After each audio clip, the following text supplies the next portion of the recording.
Haleluya. Yesu wacu ashimwe cyane. Nongeye kubasuhuza mu izina rya Yesu Kristo umwami wacu. Muraho mwese. Natwe turaho na mahoro. Hari hashize iminsi tutaboneka kuri YouTube, tutabazanira ibindi jambo. Ariko uyu munsi wa none Imana yampaye ijambo kubwawe. Imana yampaye ijambo ryawe nanjye. Haleluya.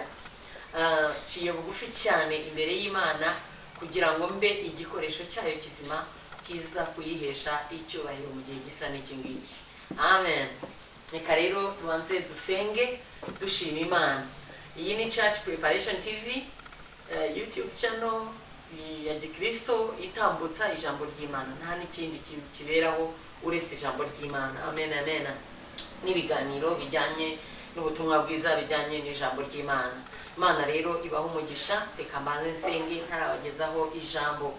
Mana ya Abrahamu na Isaka na Yakobo, ndagushimye cyane nguhaye icyubahiro cyinshi kuri uyu munsi mwiza Mana. Ushimiye ko wanshoboje kongera guhagarara Mana kuri aka gatuti mvuga ijambo ryawe. Ndakwinginze mwami Mana, ngwino usiga amavuta, ngwino ngira igikoresho kizima Mana, ngwino iri jambo riri butambuke Mana rize kubaka imitima ya benshi mwami Mana. Abazabyumva bose n'abari buryumve mwami Mana data bafashwe naryo mu izina rya Yesu Kristo i Nazareti. Nirukanye imyuka mibi yariyo yose yakwangiza iri jambo cyangwa yaribuza gufasha imitima mu izina rya Yesu Kristo. Ijeri rye mu kidato rwata abantu mwami Yesu uzutegeke kandi uganze kandi unkoreshe nk'igikoresho cyawe mu izina ry'Umwana wa Yesu Kristo nsenze nizeye.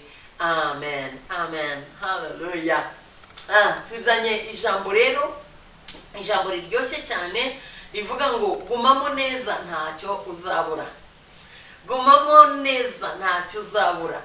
Guma muri Yesu neza ntacyo uzabura. Yesu wacu ashimwe cyane. Ntabwo byoroshye kubwira umuntu ngo gumamo neza. Umuntu wese uko ateye, uko yakijijwe, uko yakiriye Yesu n'uburyo abayeho nibyo bizamushoboza kugira ngo abashe gukomeza. Ariko noneho rero nanjye hari inama nakungura, nanjye hari icyo nakubwira cyabasha kongera kugusubizamo imbaraga ukagumamo muri Yesu. Ndavuga kuguma muri Yesu, gumamo neza muri Yesu. Haleluya. Imana iguhe umugisha. Reka dusome rero ibyanditswe byera muri Yohana, ubutumwa bwiza bwa Yohana, ibice 15. Turahera ku murongo wa mbere gusa tugere kwa 7. Aho niho ubutumwa bwacu bwose buri buze kuva. Imana ibaho umugisha. Reka tuhasome mu izina rya Yesu. Ngo Yesu acira abigishwa umugani w'umuzabibu n'amashami yawo. Ngo ndi umuzabibu w'ukuri kandi data ni nyirawo uwuhingira. Ishami ryose ryo muri je ritera imbuto arikuraho, iryera imbuto ryose aryanganyaho amahage yaryo ngo rirusheho kwera imbuto. None mumaze kwezwa n'ijambo nababwiye. Mugume muri nge nanjye ngume muri mwe. Nuko ishami ritabasha kwera imbuto ubwaryo ritagumye mu muzabibu, niko namwe mutabibasha nimutaguma muri je. Nije muzabibu namwe muri amashami. Uguma muri je nanjye nkaguma muri we, uwo niwe wera imbuto nyinshi, kuko ari ntacyo mubasha gukora mutamfite. Umuntu wese utaguma muri je ajugunywa hanze nk'ishami ryumye, maze bakayateranya bakayajugunya mu muriro agashya. Nimuguma muri je amagambo yanjye akaguma muri mwe, musabe icyo mushaka cyose muzagihabwa. Ibyo nibyo byubahisha data. Haleluya. Mwakira ijambo ry'Imana. Amagambo meza cyane aryoshye aherutse mu murongo wa 7. Ngo nimuguma muri je amagambo yanjye akaguma muri mwe, musabe icyo mushaka cyose muzagihabwa. Aho rero niho ngiye gutangirira ku murongo wa mbere, ariko nkomeza ngera no kwa 7 mu buryo bw'umwuka. Amen amen. Avuze atubwiye itangiriro, atubwira uko tugomba kuba tumeze nawe uko ari cyangwa icyo ari cyo. Aravuze ngo ndi umuzabibu w'ukuri. Bene data, Yesu Kristo ngo ni umuzabibu w'ukuri. Ngo natwe abantu abakristo turi amashami y'uwo muzabibu. Noneho rero amashami iyo afashe ku giti nibwo abasha kugira ubuzima, ariko amashami yavuye ku giti nta buzima aba afite. Imana yacu dufashe cyane. So Yesu niwe muzabibu w'ukuri. Atangiye avuga ngo nitutaguma mu giti, nitutaguma muri we, nitudahagarara muri Yesu neza, nitutako tudakomerera muri we neza, haleluya, ngo ntabwo tuzabasha kwera imbuto. Ngo ariko nitumugumamo neza nibwo tuzabasha kwera imbuto zikwiriye abihanye. Imana itugirire neza cyane. Ndabonamo amagambo atatu akomeye cyane. Ijambo rya mbere ni ukugumamo cyangwa kuguma muri Yesu. Kugumamo neza. Ese ubundi umuntu yinjira gute muri Yesu? Sinzi, nshobora kuba wenda iri jambo rizumvwa n'abantu bakijijwe, bazi neza ko umuntu yinjira muri Yesu akagumamo. Wenda iri jambo rizumvwa n'abantu batarakizwa, bakeneye kuba bakwinjira muri Yesu bakamugumamo. Imana yacu dufashe cyane. Cyangwa se wenda rizumvwa n'abandi bantu batemera Yesu, batemera n'uko Imana ibaho. Ariko uyu munsi ubona ndashaka kubwira ngo Imana irahari, kandi yatanze Yesu ngo aze adupfire ku musaraba. Haleluya. Uzamwizera wese azakizwa. Imana iduha umugisha cyane. Kugumamo rero niki? Iyo watuye Yesu Kristo, ukatura agakiza, ukavuga ngo mwami Yesu ndakwakiriye mu buzima bwanjye, icyo gihe uba maze kwezwa n'ijambo wabwiwe, uba maze kwezwa n'ijambo ry'ubutumwa bwiza. Imana yacu dufashe cyane. Haleluya. So hano aravuze ngo mugumemo neza. Mugumemo neza. Ndi umusaruro w'ukuri kandi data ni nyirabuhingira. Ishami ryose ryo muri rye ritera imbuto arikuraho. Iryera imbuto ryose aryanganyaho amahage. Ahora ari pruninga, ahora ari kuramo utuntu tutari twiza, ahora gutunganya kuko wagumye muri we. Tekereza ku ishami n'igiti. Utekereze igiti kibaye gifite ishami, noneho ishami ukaza ukarihwanyuraho. Ese iryo shami rizaba rizima? Iryo shami rizatangira kuma ry'ubwaryo. Kubera iki? Kuko rizaba ryamaze guhwanyurwa ku giti. Cya giti cyarigaburiraga amazi y'isoko ava hasi aturuka mu mizi y'icyo giti. Cya giti cyarigaburiraga imbaraga. Cya giti cyarigaburiraga ngo ribashe kwera imbuto. Haleluya. Imbuto iyo turebye mu Bagalatiya ibice 5 umurongo wa 22. Abagalatiya ibice 5 umurongo wa 22. Reka tubasome gato gusa wumva ukuntu hatubwira. Imana iguha umugisha cyane. Aravuga ngo ariko rero imbuto z'umwuka ni urukundo, ni ibyishimo, ni amahoro, no kwihangana, no kugira neza, n'ingeso nziza, no gukiranuka, no kugwa neza, no kwirinda. Ibimeze bityo nta mategeko abihana. Imana yacu tugirire neza cyane. Wiyumviye imbuto z'umwuka nshuti ya Yesu. Aravuze rero ngo tugumemo nibwo tuzabasha kwera izo mbuto. Reka nkubwire, ubaye utari muri Yesu, ukaba udafite Yesu mu buzima bwawe, ukaba udafite ijambo ry'Imana mu buzima bwawe, ukaba utayoborwa n'ijambo ry'Imana mu buzima bwawe, na rimwe ubasha kwera imbuto z'umwuka. Reka duhere wenda ku rukundo. Urukundo ni narwo ruzihatse zose, kuko ni narwo ruzagumaho nitugera mu ijuru. Haleluya. Urukundo.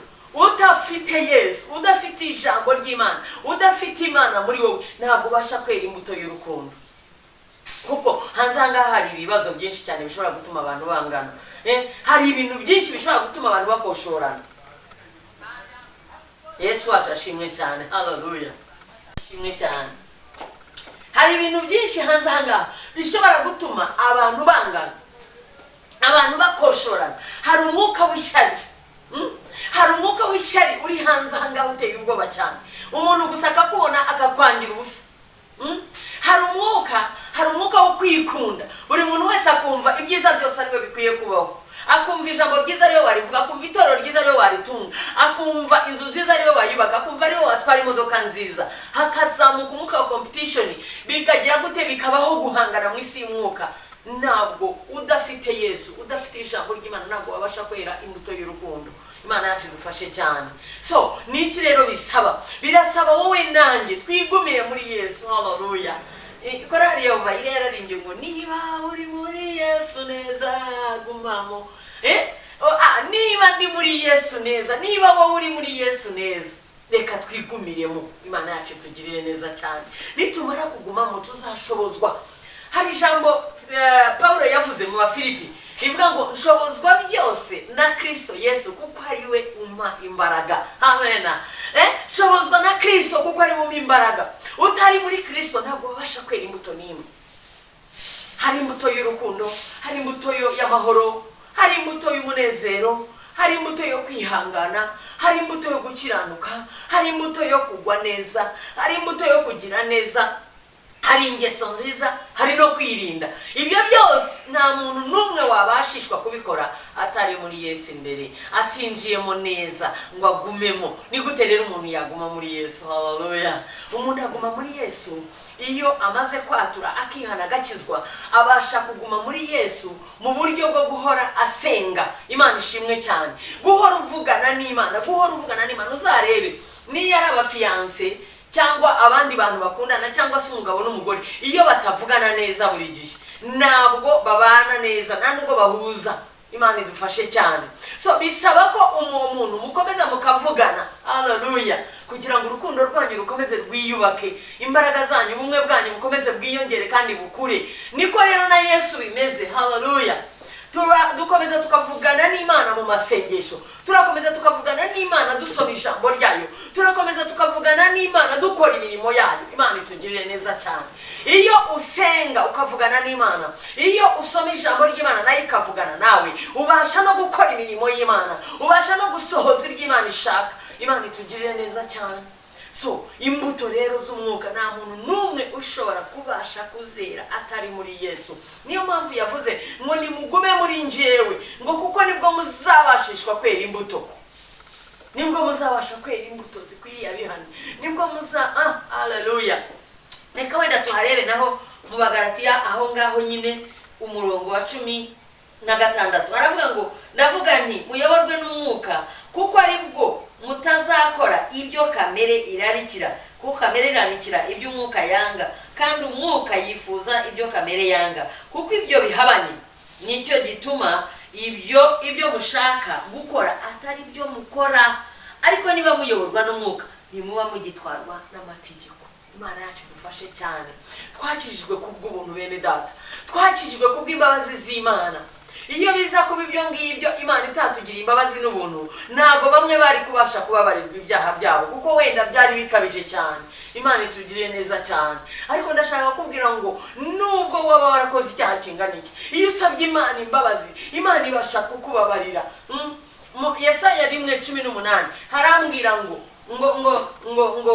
ibyaha byanyu ngo naho byatukura tukutuku ngo ndabyeza bise na sheregi, ngo naho byatukura nk'umuhemba ngo ndabyeza bise n'ibyaha by'intama byera. Nta cyaha na kimwe Imana itabasha kubabarira.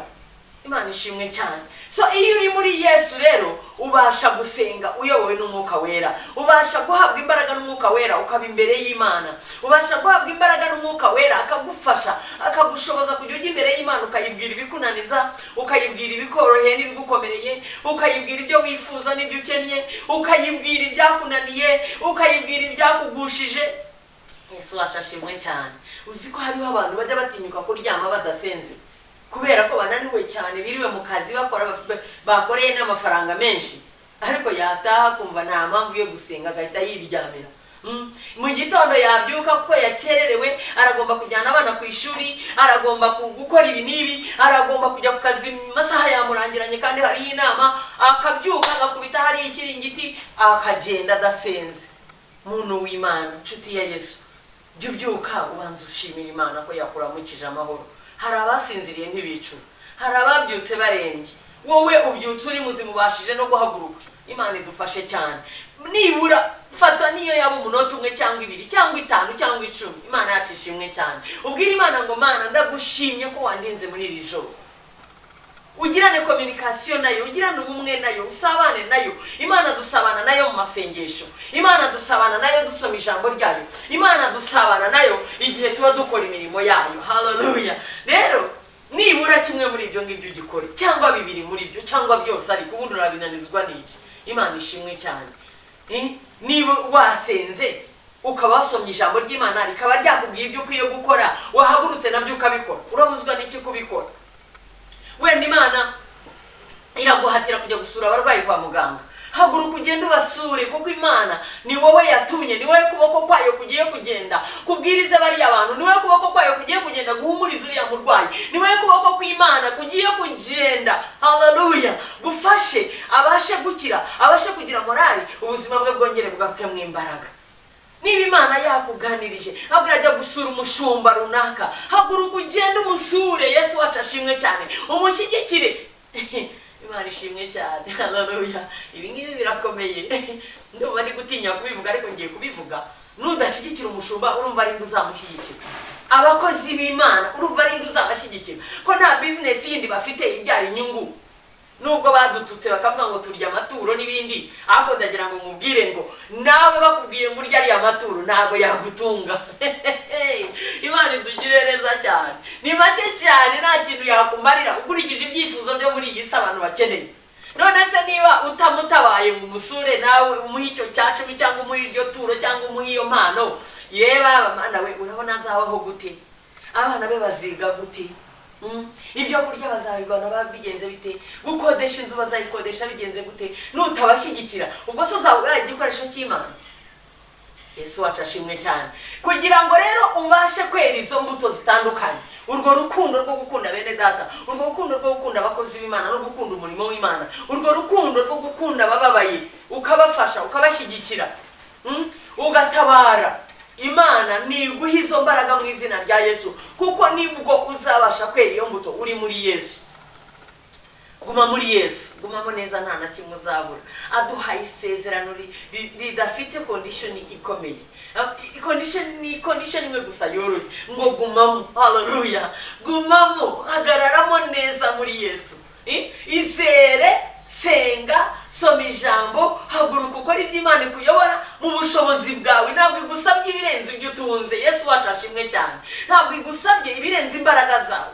Imana igusabye gusa ibyo ushoboye gukora bikore kugira ngo iheshe icyubahiro. Haleluya. Wera izo mbuto basi. Amahoro. Bibiliya iravuga ngo niba bishoboka kurwanya uruhande ngo mubane n'abantu bose amahoro. Gira amahoro n'abandi bose wahesha amahoro. Umunezero, ishime n'igihe hari ibibazo. Yesu wacu ashimwe cyane. Haleluya, haleluya, haleluya. So Imana igufashe kugira ngo wigumiremo neza muri Yesu. Ngewe hari igihe njya ntekereza nkavuga ngo ariko se Mana, ubundi ubu ngubu abihana, nkavuga ngo Mana nshoboza njye ntabwo nakwishoboza. Yesu wacu ashimwe cyane. Nshoboza ntabwo nabibasha ku giti cyanjye, ntabwo nabasha kwera imbuto.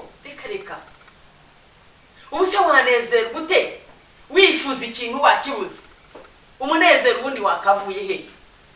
Abantu benshi cyane umunezero nuva kuko babonye ibyiza bakeneye. Ariko birashoboka ko umwuka wera yakuzaho ukanezerwa kandi ukennye, ukanezerwa kandi ntacyo udafite ibiguhagije. Yesu wacu ashimwe cyane. Ariko ugasukwaho imbaraga za mwuka wera akakuzuza umunezero w'umwuka wera ukamanuka, ukumva ukomeye, ukumva wambaye izindi mbaraga, ukumva uguwe neza. Yesu wacu ashimwe cyane. Ngira ngo murabizi abantu benshi cyane ibirwara byinshi barimo kurwara muri iki gihe barabiterwa na stress, barabiterwa no guhangayika. Umunezero warabuze, abantu ntibagiseka. Umugore n'umugabo baravugana akantu gato bakaba barashwanye, bakaba bararyanye. Kubera iki? Kuko hari ibibazo byinshi cyane bidafite ibisubizo. Muri ikintu gitera stress cya mbere ni ugukorera ikintu mu gihe kitari cyacyo, no mu gihe igikwiye kuba gihari kidahari. Yesu wacu ashimwe cyane. Ariko Imana igira neza cyane. Twebwe abayizera, twebwe abari muri Yesu, muvuge ngo amena. Twebwe abahagazemo neza, twebwe abagumyemo neza, twebwe amashami agifashe neza kuri Yesu. Ntabwo tuzabura umunezero w'Imana, nta kintu kizawutubuza. Yesu wacu ashimwe cyane. Amen, amen. Amina, haleluya. So imbuto yo kwihangana. Wakwihangana ute ubundi? Umuntu aragututse, umuntu akubwiye nabi se, umuntu araguhemukiye se, umuntu arakwambuye. Birababaje Mana yanjye we. Ibyo ngibyo bikorwa n'umuntu gusa ufite mwuka wera, uhagaze neza muri Yesu, uzuye ijambo ry'Imana. Niwe ubasha kwihanganira umuntu wamuhemukiye, niwe ubasha kwihanganira umuntu wamuvuze nabi, niwe ubasha kwihanganira umuntu wamutukiye imbere y'abantu. Imana idufashe cyane. Reka twambara imbaraga, nibwo tuzabasha kwera imbuto. Reka tugume muri Yesu neza, nibwo tuzabasha kwera imbuto. So hari ibintu bitatu, hari ukugumamo, hari ukwera imbuto, hari no gukora imirimo ya mwuka wera. imirimo y'Imana. Umurimo wa mbere ukomeye cyane isomye Yohana ibice 6 umurongo wa 28 no 29 haravuga ngo umurimo wa data nukwizera uwo yatumye. Yesu wacu ashimwe cyane. None se Yesu utamwizeye hari ikintu na kimwe abasha kumukorera?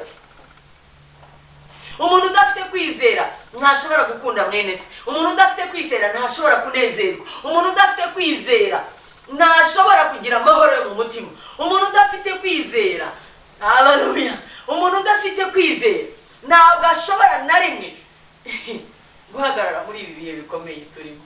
Ni ibihe bikomeye. Bibiliya iravuga ngo ni ibihe bigoye abagenzi b'Isiyoni. Uri umugenzi w'Isiyoni, uri umugenzi ujya mu ijuru, uri umugenzi urimo gufokasinga ku Mana. Nta kindi kintu hanze amaso, nta kindi kintu cyakubereye ikigirwamana. Urareba Imana yo mu ijuru gusa. Niyo wizeye kandi niyo utumbereye. Ndashaka kubwira ngo uzakomezwa nayo.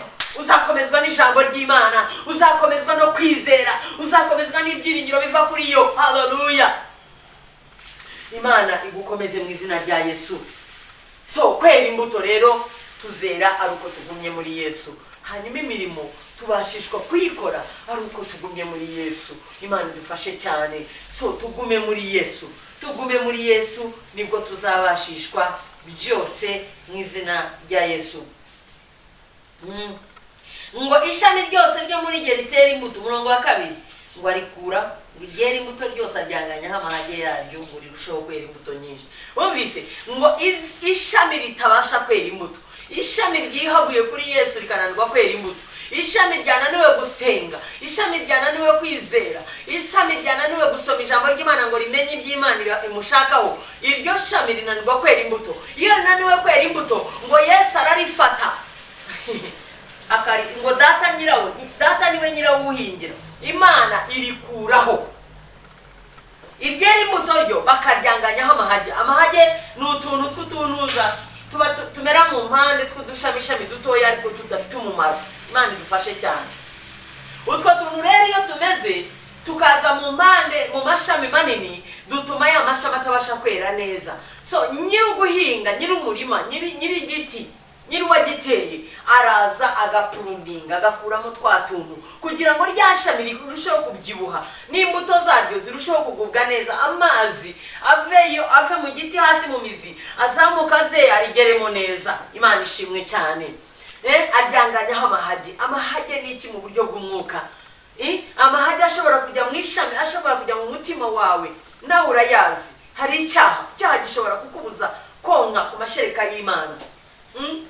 Hari icyaha ibifakiti nacyo kintu cya mbere gikomeye cyane. Uretse ko ibyaha wenda bisa naho bitandukana. Hari ibicumuro, hari ibyaha, hari no gukiranirwa. Gukiranirwa ni kamere. Iyo kamere iganje ikarusha umwuka, amahage aba menshi akakubuza kwera imbuto nziza zikwiriye abana b'Imana. Imana idufashe cyane. Iyo rero ugambiriye icyaha ukagikora urumva ubu wihaguye burundu, ubu uvuye kuri Yesu. Ku ijambo ry'Imana aravuga ngo ibyaha byanyu byo bituma twima amaso ikanga no kumva. Imana idufashe cyane. So gumamo neza, nta na kimwe uzabura mu izina rya Yesu. Igumire muri Yesu, hagararamo neza, komerera muri we. Turi mu bihe bikomeye cyane, mu bihe biri imbere gato cyangwa se igihe kiri imbere. Reka tuvuge ngo igihe kiri imbere ko ntituzi igihe. Yesu ashimwe cyane. Birashoboka ko wazaba utafite n'umushumba muzima ugushumba. N'urugero nguhaye. Imana idufashe cyane. Ariko biragusaba wowe ubwawe kubuzi kwishakira Imana, kubuzi kubonana n'Imana, kubuzi guhagarara neza mu Mana yawe. Yesu wacu ashimwe cyane. Noneho wahagararamo neza, Imana akaba ari kwihera imbaraga. Wenda umushumba ntabwo akwerera imbuto nziza, cyangwa se umuvugabutumwa yakwereye imbuto mbi, cyangwa umuhanuzi yaraje guhanurira ibinyoma arangira na gutekenika atwara amafaranga yawe, atwara ibyawe. Hagarara wihangane, wegera Imana yawe. Umva ngo cyagihe Yesu amaze gupfa, umwenda wari ukingirije ahera watabutsemo kabiri, hararangara. Bivuga ngo buri wese yari yemerewe kureba ahera hahera, buri wese yari yemerewe kugerayo, buri wese yari yemerewe kwegera Imana. So wikomeza rero kuvuga ngo urashyi ngo umusumba natansengera ntibishoboka. Oya, nagusengere ni byiza, nakubohore ni byiza, nakwigisha uko basenga nawe wisengere, nawe umenye uburyo ubohoka mu izina rya Yesu. Mu minsi ya nyuma hari ikintu abakozi b'Imana benshi bakoze, bambabarira bazabyumva, Yesu wacu ashimwe cyane. Hari ukuntu batoje abantu uko bakwiye kujya baza gusengerwa, baza gusengerwa, baza gusaba penetensiya, baza Imana idufashe cyane. Ni byiza kujya mu rusengero rw'Imana kuko ni inzu y'Imana, ntabwo ari kwa mushumba runaka, ntabwo ari kwa kanaka, ni kwa Mana tugiye twese imbere y'Imana. So niba ugeze imbere y'Imana se nukwiye kuyibwira bya bindi byose wumva bikugoye. Yesu wacu ashimwe cyane. Nukwiye kuyibwira ikakubohora, nukwiye kuyibwira ikagukiza. Abantu benshi rero bagumye bameze nk'abana, abandi baguma bameze nk'ibikuri, badakura neza. Kubera iki? Kuko abakozi b'Imana bamwe, ntabwo ari bose, bafasha abantu barakomeza babahindura abana babo. Ntabwo ari abana babo, ahubwo ni abana b'Imana. Ni abana b'Imana isumba byose, hanyuma abashumba barabafasha nk'ababyeyi. Imana itugirire neza cyane. So gumamo neza nibwo uzabasha kubona byose ibyo wifuza mu izina rya Yesu. Rwanya kamere. Kugira ngo ugume neza muri Yesu, banza urwanye kamere yawe. Kamere yawe ubwayo ishobora kukubuza kuba muri Yesu. Kuko Yesu ntabwo yaba ahantu hari umujinya. Yesu ntabwo yaba ahantu hari ubusambanyi. Yesu ntabwo yaba ahantu ho bakora ibiteye isoni. Mu minsi ya nyuma ngo haje ibintu by'ubutinganyi n'ibindi nkabyo. Ntabwo Yesu yaba muri uwo mutima wuzuye icyaha nk'icyo gikomeye cyane gihindura gahunda y'Imana. Gahunda y'Imana ni umugabo gushaka umugore bakabyara abana. None wowe uravuga ngo urashaka umugabo mugenzi wawe cyangwa urashaka umugore mugenzi wawe. Ibyo ngibyo ni dayimoni ukomeye cyane wahagurutse, biteye ubwoba, ni ikizira, ni abomination. Rwanya kamere. Ntabwo waba muri Yesu wuzuye kamere. Kamere murazizi: gutongana, kurakara, umujinya, amahane, kwangana, kwirema ibice, gukora iby'isoni nke. Ibyo byose ni imbuto za kamere mwene data. Rwanya kamere yawe, tabaza Imana. Niba ngombwa wiyiriza ubusa, ubwira Imana ngo Mana, iyi kamere yanjye ni gute yahinduka kugira ngo ne kubera ikigeragezo abo tubana, ne kuremerera abo dukorana, ne kuremerera aho ntuye. Rwana na kamere yawe ubashe kuba muri Yesu neza. Kandi gerageza were za mbuto z'umwuka, za zindi nababwiye: urukundo, amahoro, umunezero, kwihangana, gukiranuka, kugwa neza, kugira neza, n'ingeso nziza no kwirinda. Wirinde, wige kwirinda mwene data. Icya gatatu, gerageza gukorera Imana. Yikorere mu kwizera. Ntabwo gukorera Imana gusa ari uguhagarara aho ngaho amagazi ngo ubwirize ubutumwa bwiza, nabyo ni ugukorera Imana. Ariko hari n'indi mirimo y'Imana, hari n'indi mirimo y'Imana kandi yose ikenewe. Ngira ngo iyo usomye Timoteyo niba ari uwa mbere 2:20, haravuga ngo mu nzu y'inyumba ngo ntihabamo ibikoresho by'icyubahiro gusa. Yesu ashimwe cyane. Reka amasomo kugira ngo navuge ibyanjye mu izina rya Yesu. Ndabasomera, ndumva rije, reka nisome. Uwiteka amfashe nawe agufashe, tubashe gukora iby'Imana ishaka, tubashe gukora ibyiza bihesha Imana yacu icyubahiro mu izina rya Yesu. Ni Timoteyo wa 2:2, umurongo ni wa 20. Mu nzu y'inyumba ntihabamo ibintu by'izahabu n'iby'ifeza gusa, ahubwo habamo n'iby'ibiti n'iby'ibumba, kandi bimwe babikoresha iby'icyubahiro, naho ibindi bakabikoresha ibiteye isoni. Nuko rero umuntu niyiyeza akitandukanya n'ibidatunganye, azaba abaye ikintu cyo gukoreshwa iby'icyubahiro, cyejejwe kandi kigirira nyiracyo umumaro, kandi cyatunganijwe imirimo myiza yose. Mwumvise? Ntabwo habamo iby'icyubahiro gusa, izahabu n'ifeza gusa, habamo n'ibiti, habamo na papier jenike kandi nayo ifite umumaro. Habayo n'umweyo, umweyo nawe ufite umumaro. Habayo n'inkwi.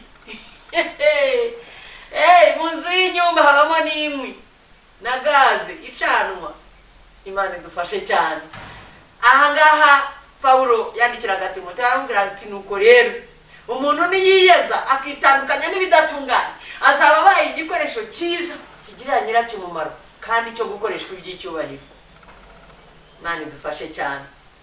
Uzi ko hariho abantu bakoreshwa ibintu bibi, ibintu by'umwanda, ariko nabo bakaba bayibikoresha. So ijambo ry'Imana riratubwiye rero ngo umuntu niyiyeza akitandukanya n'ibidatunganye azaba abaye igikoresho cyiza kigirira nyiracyo umumaro. Gerageza wiyeze uve mu byaha, wice kamere, uzure kamere y'ubumana. Nakubwiye ngo kuzura kamere y'ubumana ni ukuzura mwuka wera, ugatangira kwera imbuto za mwuka wera, arizo urukundo, amahoro, umunezero, kwihangana, gukiranuka, kugwa neza, kugira neza, ingeso nziza no kwirinda. Yesu wacu ashimwe cyane. Gerageza witandukanye n'ibidatunganye, wiyeze, jya wiyeza amanywa n'ijoro. Kandi nta nubwo wabasha kuguma muri Yesu ufite icyaha mu buzima bwawe. Gerageza wihane ibyaha. Nukora icyaha, uretse ko icyaha kitajya gikunda gutungurana, ubundi icyaha abantu baragitegura, urakitegura kabisa ukagipanga ukagikora. Niyo mpamvu kukihana bigorana, niyo mpamvu kwihana icyaha wateguye wapanze bigorana kandi kigira ingaruka. Reka dufate urugero rwa Dawidi. Yari yasigaye mu rugo, abandi bagiye ku rugamba, arangije ngo abona umugore wiyuhagira, umugore utari uwe. Aramubona kuki yasigaye akora ubusa. Imana idufashe cyane.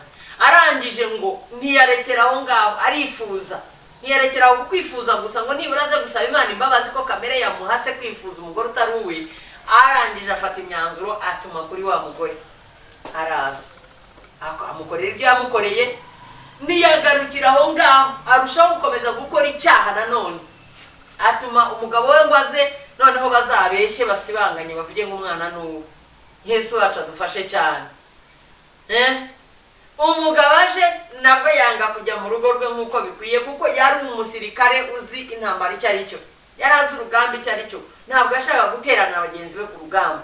Ariko Dawidi ikibabaje cyane giteye n'agahinda, ntabwo yihanganye ngo nibura azafate igihe apfukama imbere ya Uriya amusaba imbabazi.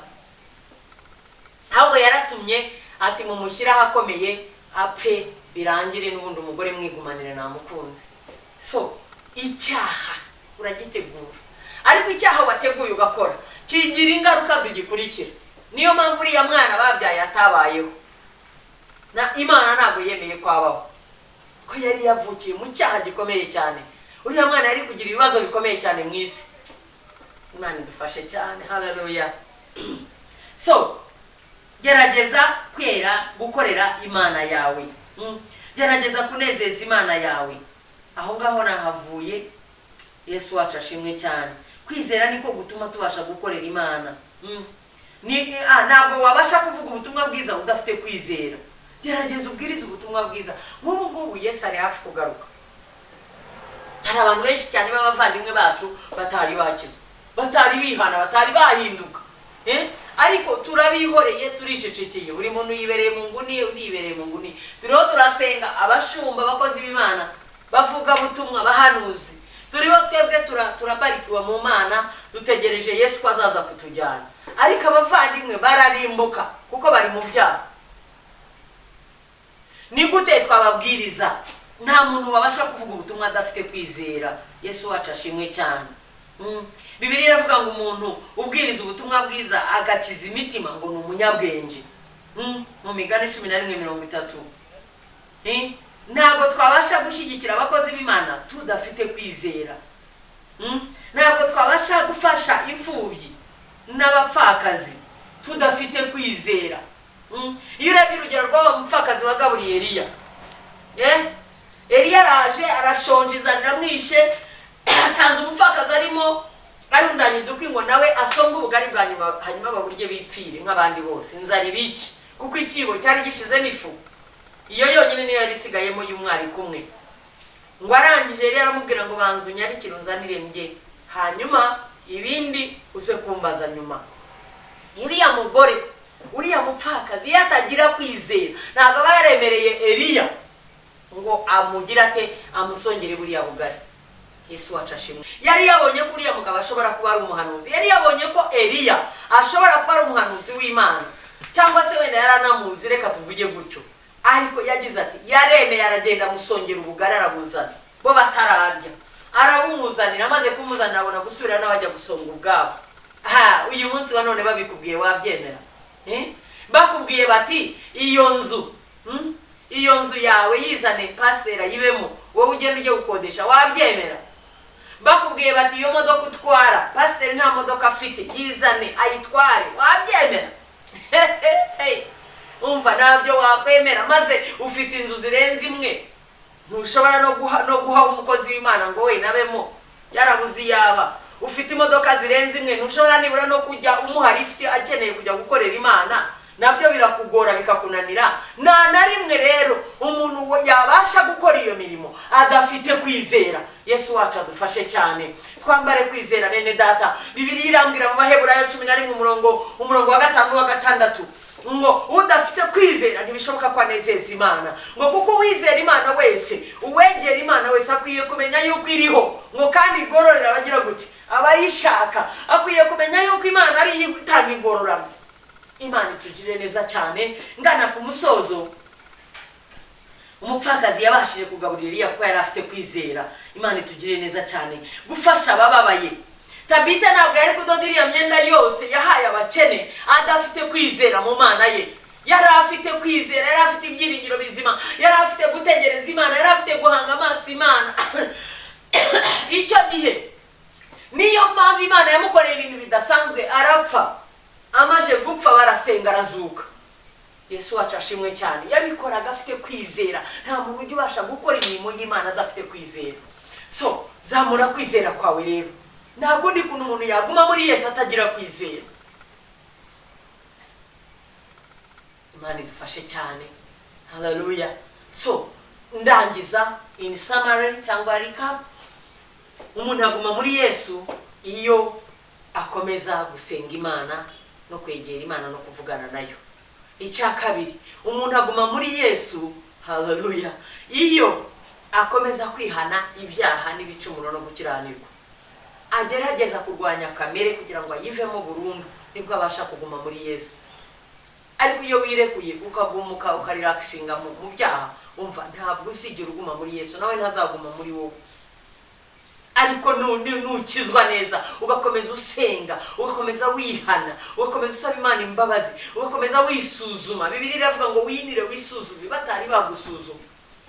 Yesu wacu adufashe cyane. Icya gatatu cyatuma uguma muri Yesu neza nuko wakomeza kwera imbuto, kandi ntabwo uzabasha kuzera utamurimo. So gerageza rero kuma kwezi zo mbuto kugira ngo ukomeze ugumemo neza winjire cyane. Icya kane, ntabwo wabasha kwera imbuto udafite kwizera. So imbuto zikwiriye abana b'Imana, imbuto nziza kandi zigumaho, zibasha kwerwa n'abariya baguma mu Mana, bariya bakorera Imana, bariya bafite kwizera, bafite ibyiringiro biva ku Mana yacu. Abafasha abakene babafasha kuko bafite kwizera, abafasha abakozi b'Imana bafasha ko bafite kwizera, abavuga ubutumwa bwiza bavuga ko bafite kwizera, abatabara imbabare mu buryo bwose babikora kuko bafite kwizera. Imana igufashe cyane mu izina rya Yesu. Basubiyemo ayo magambo mu murongo wa 7 ngo nimuguma muri nje amagambo yanjye akaguma muri mwe, ngo musabe icyo mushaka cyose. Aho niho ngiye gusoreza. Musabe nimuguma muri Yesu, hallelujah, nimuguma muri Yesu nawe amagambo ye akaguma muri mwe. Amagambo ya Yesu akaguma mu mutima. Dawidi yaravuze ngo nibiki ijambo ryawe umutima wawe kugira ngo ntazagucumuraho. Yesu wacu ashimwe cyane. Arongera aravuga ngo ijambo ryawe ni itabaza ry'ibirenge byanjye, ngo n'urumuri rumurikira inzira ncamo. Hallelujah. So ijambo ry'Imana n'urumuri ribike mu mutima wawe. Nimuguma muri Yesu amagambo yanjye akaguma muri mwe, muri Yesu. Yesu arivugira ngo nimuguma muri je amagambo yanjye akaguma muri mwe, ngo musabe icyo mushaka cyose. Hallelujah. Dusabe icyo dushaka cyose. Name it. Ntabwo nzi icyo ushaka, sinzi icyo ukeneye umunsi wa none. Ari gihe nigeze gusenga cyane mbaza Imana, ariko kuki abarokore, abana b'Imana, abantu basenga Imana, ujya kubona ukabona nibo bafite laka, nibo bakennye? Kuki bakena? Yesu wacu ashimwe cyane. Dawidi yararirimbye aravuga ngo Uwiteka niwe mwungeri wanjye sinzakena, ngo anjyanisha mu cyanya cy'ubwatsi bubisi, ngo ajyana iruhande rw'amazi adasuma. Ese aho wenda ni waba wanga kuryama mu cyanya cy'ubwatsi bubisi? Ni waba wanga ko kujyana iruhande rw'amazi adasuma? Akaba ariyo mpamvu ibisubizo byawe bitinda kuza, akaba ariyo mpamvu ibyo Imana yakuvuzeho bitinda gusohora. Imana iduha imbaraga mu izina rya Yesu, tubashe kuguma muri Yesu neza, tubashe kugumamo neza, kandi amagambo ye agume muri twebwe. Ijambo ry'Imana ntirikabure mu mutima wawe, ntirikabure mu bitekerezo byawe, ntirikabure mu byiyumviro byawe. Igihe cyose ugezemo, waba ugeze mu burwayi, gira ijambo riguhumuriza. Waba ugeze mu bukene, gira ijambo rigukomeza. Waba ugeze mu guhangayika, gira ijambo rikwambika imbaraga. Waba ugeze sinzi aho waba ugeze hariho hose, gira ijambo ribasha kugukura aho hantu, kuko ijambo hose rirahari, ibisubizo byaryo birahari. Rero ngo nituguma muri Yesu, ngo amagambo yakaguma muri twebwe, ngo dusabe icyo dushaka cyose ngo tuzagihabwa. Imana iguha umugisha. Ndakwifuriza gusaba Imana kandi ugahabwa mu izina rya Yesu. Imana ibaha umugisha. Numva nshoreje aho ngaho. Tugume mu rukundo rw'Imana bene data, tugume muri Yesu, tugume mu gakiza, tugume mu gukiranuka, dukomeze duhangane n'icyaha kandi tuzagitsinda. Imana itugirire neza cyane. Shalom shalom. Ndifuza gusengana nawe. Ngiye gusengana n'abantu babiri. Umuntu utari wakizwa, uvuga ngo nturakizwa, usubiremo aya magambo ngiye kukubwira. Ni isengesho uzakubusenga nawe. Hanyuma nindangiza ndasengera abakijijwe bifuza imbaraga zibashoboza kuguma muri Yesu. Vuga ngo Mwami Imana, nje imbere yawe, ndagushimiye kubw'ijambo ryawe Imana. Ndakwinginze umbabarire ibyaha byanje, ibyo nakoze kuva mu bwana kugeza uyu munsi. Amazina yanjye uyakure mu gitabo cy'abarimbuka, maze uyandike mu gitabo cy'ubugingo. Umpindure umwana wawe Imana, unyeze kandi umpumanure, untunganye rwose, icyubahiro kibi cyawe mu izina rya Yesu. Amen. Imana iguha umugisha. Niba usenze iryo sengesho bikuye ku mutima, ndizera ntashidikanya ko Imana iguhaye agakiza. Reka rero nsengane namwe abifuza imbaraga zo kuguma muri Yesu, abifuza imbaraga zo gukomeza kugendana na Yesu. Ni ukuri kugendana na Yesu ni ibanga rihambaye, ni ibanga rikomeye cyane, ni ibanga ridasanzwe, ni ibanga, haleluya. Kugendana na Yesu ni ibanga ryiza cyane. Urarikeneye, ndarikeneye mu izina rya Yesu. Reka tugumane nawe rero, tugume tugendane nawe. Nituryama turyamane nawe, nitubyuka tubyukane nawe, tujya ku kazi tujyane nawe, nitujya kwiga tujyane nawe, aho tugiye hose tube turi kumwe nawe mu izina rya Yesu. Reka dusenge. Mana ya Abrahamu na Isaka na Yakobo, nje imbere yawe ngushimira Mana aba bantu bawe, ngushimira ubwoko bwawe Mana burimo kureba iyi screen, burimo kumvira ijambo. Mu izina rya Yesu Kristo i Nazareti, ndabasengeye kugira ngo imbaraga zawe zikomeye Mana zibamanukeho, imbaraga za Mwuka Wera zibazeho cyane Mana, imbaraga z'ijambo rihindura data zinjira mu mitima yabo mu izina rya Yesu Kristo i Nazareti. Babashe guhinduka, babashe gukomera, babashe kuguma muri Yesu, babashe gukomereramo mu izina rya Yesu Kristo i Nazareti. Mana ubarinde kunambuka vuba, ubarinde kubivamo, ubarinde kugwa, ubarinde gusubira inyuma, ubarinde kunanirwa mu izina rya Yesu Kristo i Nazareti. Imbaraga zawe nyinshi. Kristo Umwami wacu dusenze twizeye. Amen.